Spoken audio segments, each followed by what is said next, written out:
அதிகாலையிலும் அந்தி மாலையிலும் உண்ட ஞாபகமே.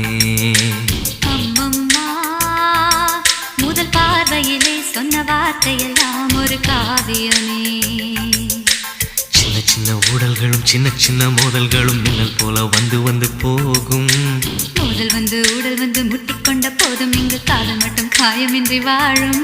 இது மாதங்கள் நாட்கள் செல்ல நிறம் மாறிடும் பூக்கள் அல்ல.